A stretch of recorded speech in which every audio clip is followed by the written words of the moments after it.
Good morning friends. मैं हूं अभिजीत और आपका स्वागत है 365 जीके प्रैक्टिस के आज के डेली करंट अफेयर्स के वीडियो में। इस वीडियो में हम आज के टॉप 10 करंट अफेयर्स को जानेंगे और उनसे रिलेटेड अदर इंपॉर्टेंट डिटेल्स को भी कवर करेंगे। इस तरह के करंट अफेयर्स के वीडियोस आपके एसएससी, आरआरबी या किसी भी गवर्नमेंट जॉब एग्जाम की प्रिपरेशन के लिए बहुत बेनिफिशियल होगा। तो वीडियो को एंड तक ज़रूर देखिए, क्योंकि इस वीडियो के एंड में हम पिछले वीडियो के करंट अफेयर्स क्वेश्चंस का क्विक तरीके से रिवीजन भी करेंगे। लेकिन आगे बढ़ने से पहले 7 जनवरी के क्या खासियत है, आइए जान लेते हैं। 7 जनवरी को निकोला टेस्ला का देहांत हुआ था। निकोला टेस्ला एक साइबेरियन अमेरिकन इन्वेंटर और इलेक्ट्रिकल इंजीनियर थे। उनका जन्म 10 जुलाई 1856 को हुआ था और 7 जनवरी 1943 को न्यूयॉर्क में उनकी मृत्यु हो गई। निकोला टेस्ला ने काफ़ी सारे इन्वेंशंस एंड डिस्कवरीज किए थे, लेकिन उनमें से एसी पावर सिस्टम उनका सबसे प्रमुख इन्वेंशन है। एसी यानी अल्टरनेटिंग करंट सिस्टम, जो आज पूरी दुनिया की बिजली सप्लाई का सबसे बड़ा आधार है। इसी सिस्टम की वजह से बिजली को लंबी दूरी तक एफिशिएंटली पहुंचाया जा सकता है। निकोला टेस्ला को फादर ऑफ मॉडर्न इलेक्ट्रिसिटी भी कहा जाता है। इसके अलावा 7 जनवरी को ऑर्थोडॉक्स क्रिसमस भी मनाया जाता है। ये जूलियन कैलेंडर के हिसाब से मनाया जाता है, जो ग्रिगोरियन कैलेंडर से 13 दिन पीछे चलता है। अब देखते हैं आज के करंट अफेयर्स के questions. Which institute has launched Bihar's first super computer? Bihar का पहला सुपर कंप्यूटर किस संस्थान ने लॉन्च किया है? इसका सही जवाब है आईआईटी पटना। दिसंबर 2025 में आईआईटी पटना ने बिहार का पहला सुपर कंप्यूटर परम रुद्रा को ऑफिशियली इनोग्रेट किया है। ये development national super computing mission के अंडर हुआ है। इस सुपर कंप्यूटर को ministry of electronics and information technology के एडिशनल सेक्रेटरी अमितेश कुमार सिन्हा ने लॉन्च किया है। इस सुपर कंप्यूटर की मदद से artificial intelligence, data science, quantum computing, material science और कंप्यूटेशनल इंजीनियरिंग जैसे एरियाज में हाई एंड रिसर्च पॉसिबल होगा। इस इनिशिएटिव से इंडिया के इंडिजीनियस सुपर कंप्यूटिंग इकोसिस्टम को भी और ज़्यादा मजबूती मिलेगी। बिहार के सीएम हैं नीतीश कुमार और गवर्नर हैं आरिफ मोहम्मद खान। आपको पता होगा, दिसंबर 2025 के बिहार इलेक्शंस में एनडीए अलायंस ने जीत हासिल किया और नीतीश कुमार बने बिहार के सीएम। और इससे पहले सितंबर 2025 में पीएम मोदी ने बिहार में मुख्यमंत्री महिला रोजगार योजना को लॉन्च किया था, जिसके तहत बिहार के महिलाओं को 10,000 रुपये उनके अकाउंट में दिए गए थे। लोकसभा में बिहार के 40 सीट्स हैं और राज्यसभा में 16 सीट्स हैं। बिहार एक बाई कैमरल लेजिस्लेचर वाला स्टेट है, मतलब इसमें विधानसभा और विधान परिषद दोनों हैं। भारत में कुल 6 बाई कैमरल लेजिस्लेचर वाले राज्य हैं। अब अगला क्वेश्चन देखते हैं। Which state regained its tiger state status after 33 years? 33 साल के बाद इस राज्य ने अपना टाइगर स्टेट दर्जा पुनः प्राप्त किया है। इसका सही जवाब है ऑप्शन सी, गुजरात। गुजरात ने अपना टाइगर स्टेट स्टेटस 33 साल के बाद दोबारा हासिल किया है। ये confirmation national tiger conservation authority यानी एनटीसीए ने दिया है। 1992 के टाइगर सेंसस के बाद गुजरात ने अपना टाइगर स्टेट स्टेटस खो दिया था, लेकिन अब एनटीसीए के मुताबिक रतन महल वाइल्ड लाइफ सेंचुरी में एक टाइगर की परमानेंट प्रेजेंस कंफर्म हुई है। अब एनटीसीए के बारे में कुछ इंपॉर्टेंट डिटेल्स देखते हैं। एनटीसीए का फुल फॉर्म है नेशनल टाइगर कंजर्वेशन अथॉरिटी। ये दिसंबर 2005 में मिनिस्ट्री ऑफ एनवायरनमेंट के अंदर एस्टेब्लिश किया गया था। इसको वाइल्ड लाइफ प्रोटेक्शन एक्ट 1972 के तहत बनाया गया था और इसका हेडक्वार्टर है न्यू दिल्ली में। इसके करंट चेयरमैन है श्री भूपेंद्र यादव। प्रोजेक्ट टाइगर अप्रैल 1973 को लॉन्च हुआ था। प्रोजेक्ट टाइगर के प्रथम डायरेक्टर थे कैलाश संखाला। इन्हें टाइगर मैन ऑफ इंडिया के नाम से भी जाना जाता है। प्रोजेक्ट टाइगर के तहत इंडिया में टोटल 55 टाइगर रिजर्व्स हैं। Jim Corbett national park project tiger के तहत बनने वाला पहला नेशनल पार्क है। ये जिम कॉर्बेट नेशनल पार्क कहाँ पर है दोस्तों? जल्दी से कमेंट कर दो। भारत में टोटल 20 टाइगर स्टेट्स हैं। मध्य प्रदेश में भारत का सबसे बड़ा टाइगर पॉपुलेशन है।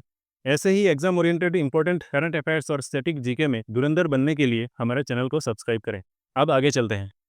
Who has been elected as the chairperson of BWF Athletes Commission for the 2026 to 2029 term? 2026 से 2029 के लिए BWF एथलीट्स कमीशन के अध्यक्ष के रूप में इसे चुना गया है। इसका सही जवाब है PV Sindhu.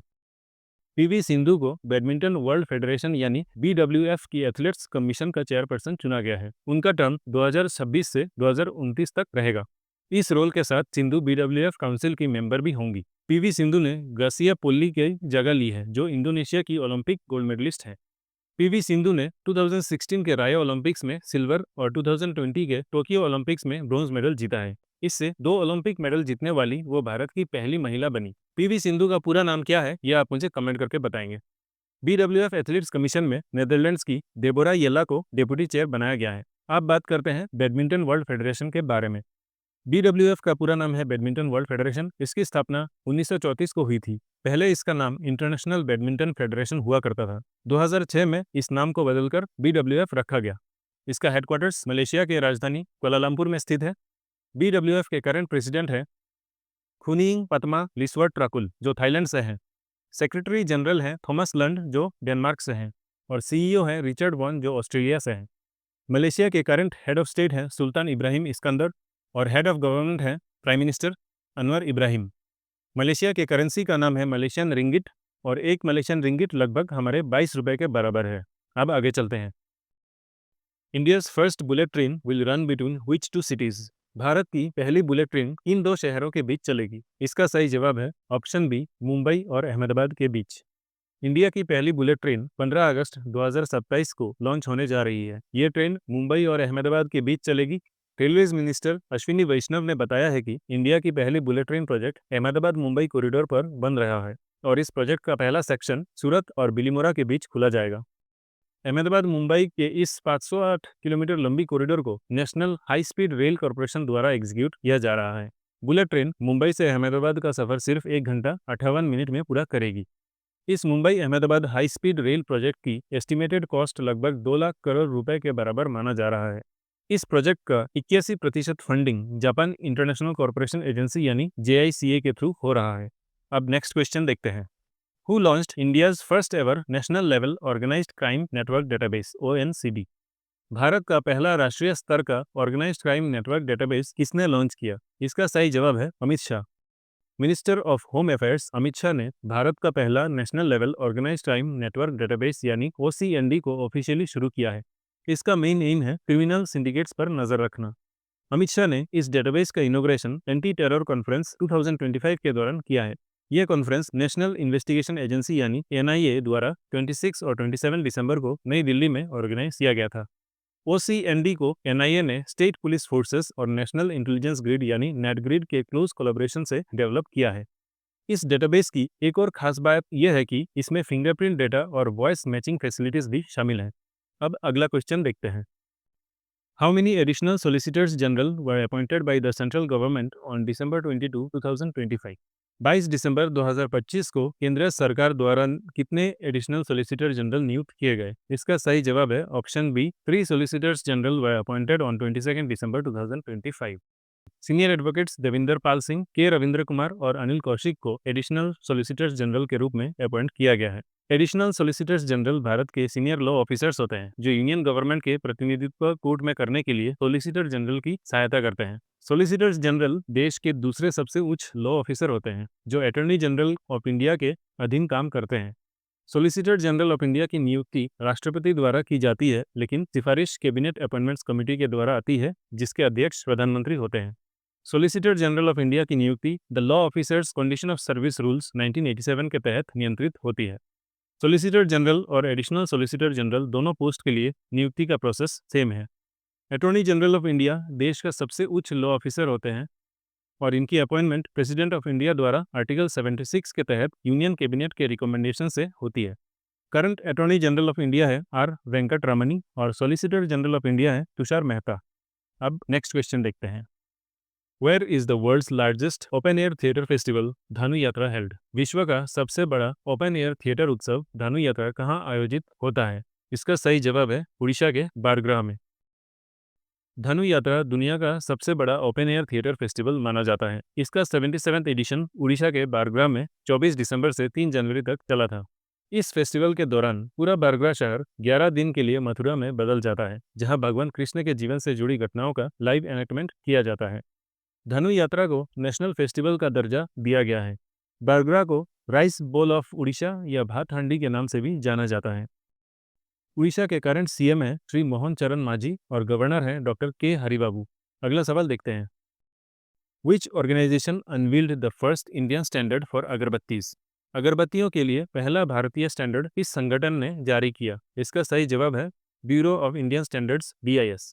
Bureau of Indian standards यानी BIS ने अगरबत्ती के लिए भारत का पहला Indian standard IS 19412-2025 officially launch किया है।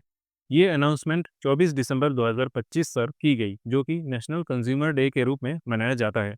BIS के इस स्टैंडर्ड का मेन एम है सेफ, हाई क्वालिटी और इको फ्रेंडली अगरबत्तियां इंश्योर करना।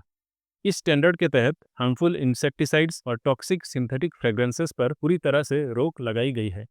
अब नेशनल कंज्यूमर डे के बारे में कुछ डिटेल्स देख लेते हैं। नेशनल कंज्यूमर डे हर साल 24 दिसंबर को मनाया जाता है। इस दिन का उद्देश्य है कंज्यूमर राइट्स अवेयरनेस को बढ़ावा देना और ग्राहक सुरक्षा को प्रमोट करना।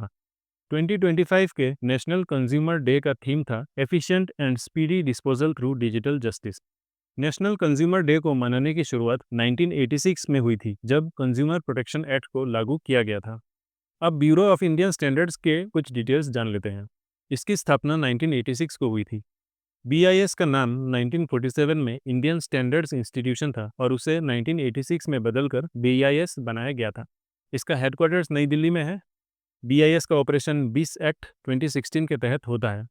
इसके डायरेक्टर जनरल हैं श्री संजय गर्ग। इनका अपॉइंटमेंट नवंबर 2025 को हुआ था और इसके चेयरमैन हैं श्री प्रहलाद जोशी, जो मिनिस्टर ऑफ कंज्यूमर अफेयर्स हैं। अब अगला सवाल देखते हैं।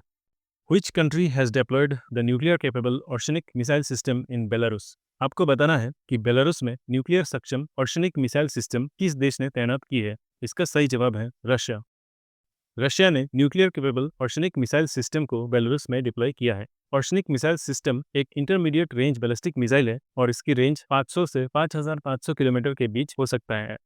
इससे पहले नवंबर 2024 में ओशनिक मिसाइल का एक बार कॉम्बैट यूज भी हो चुका है, जब इसे यूक्रेन के निप्रो सिटी पर स्ट्राइक किया गया। ये missile multiple independently targetable re entry vehicle यानी MIRV टेक्नोलॉजी से इक्विप्ड है, जिससे एक ही मिसाइल मल्टीपल टारगेट्स को हिट कर सकता है। बेलारूस ईस्टर्न यूरोप का एक लैंडलॉक्ड कंट्री है, जिसकी कैपिटल मिन्स्क है और ये ईस्ट और नॉर्थ ईस्ट में रशिया से बॉर्डर शेयर करती है। बेलारूस के प्रेसिडेंट हैं अलेक्जेंडर लुकाशेंको, जो 1994 से पद संभाले हुए हैं और बेलारूस के प्रेसिडेंट बनने वाले प्रथम और एकमात्र व्यक्ति हैं। अगला सवाल देखते हैं। Mukalla is a port city in which country? Mukalla किस देश का एक बंदरगाह शहर है? इसका सही जवाब है यमन। यमन की स्थापना 1990 को नॉर्थ यमन और साउथ यमन के मिलन के बाद हुई थी। इसका ऑफिशियल कैपिटल है सना। ऑफिशियल लैंग्वेज है अरबिक। यमनी रियाल है इसकी करेंसी और इसके प्रेसिडेंट हैं Rashad al Alimi. Yemen Arab peninsular के साउथ वेस्ट में और रेड सी और अरेबियन सी के बीच स्थित है। नाइबरिंग कंट्रीज हैं सऊदी अरेबिया नॉर्थ में और ओमान है इसके ईस्ट में। लेकिन हम यमन के मुकाला पोर्ट सिटी के बारे में क्यों बात कर रहे हैं? क्योंकि सऊदी अरेबिया ने इस शहर पर 30 दिसंबर को बम मार दिया है। आइए अब पिछले वीडियो के टॉप 10 करंट अफेयर्स का क्विकली रिवीजन कर लेते हैं। Hugh Morris was associated with which sport? Hugh Morris किस खेल से जुड़े थे? इसका राइट आंसर है cricket. Which body approved the highway projects in Maharashtra and Odisha? Maharashtra और उड़ीसा की हाईवे प्रोजेक्ट्स को किसने मंजूरी दी? इसका आंसर है यूनियन कैबिनेट या केंद्रीय मंत्रिमंडल। Justice Somen Sen has been appointed as the chief justice of which high court? Justice Somen Sen को किस हाई कोर्ट का चीफ जस्टिस नियुक्त किया गया है? इसका आंसर है केरला हाई कोर्ट। अगर आपको ये क्वेश्चंस डिटेल्ड एडिशनल पॉइंट्स के साथ पढ़ना है तो टॉप राइट कॉर्नर के आई बटन पर क्लिक करके या फिर डिस्क्रिप्शन में दिए गए लिंक से आप फुल वीडियो को एक्सेस कर सकते हैं। Who won the women's trap gold medal at the National Shooting Championship? National shooting championship में वुमेन्स ट्रैप गोल्ड मेडल किसने जीता है? इसका आंसर है Neeru दंडा। The REPM scheme aims to create India's first integrated manufacturing ecosystem for which product? REPM योजना भारत की पहली integrated manufacturing ecosystem किस प्रोडक्ट के लिए बनाएगी? इसका आंसर है high value magnets. Which Indian chess player won the bronze medal in the men's section of 2025 FIDE World Rapid Chess Championship? 2025 के FIDE world rapid chess championship के men's section में किस भारतीय खिलाड़ी ने ब्रॉन्ज मेडल जीता है? इसका आंसर है Arjun रैगेसी। Which two entities have partnered to introduce the Intelligent Grievance Monitoring System (IGMS)? Intelligent grievance monitoring system IGMS शुरू करने के लिए किन दो संस्थाओं ने पार्टनरशिप किया है? इसका आंसर है दिल्ली सरकार और IIT Kanpur. Which Indian Navy sailing vessel undertook its maiden foreign voyage on 29 दिसंबर? 29 दिसंबर को इंडियन नेवी के किस सेलिंग वेसल ने अपनी पहली विदेशी जल यात्रा शुरू की? इसका आंसर है INS Koundinya. Which company developed India's first indigenously built MRI scanner? Bharat का पहला स्वदेशी MRI स्कैनर किस कंपनी ने विकसित किया है? इसका जवाब है वक्सल ग्रिड्स।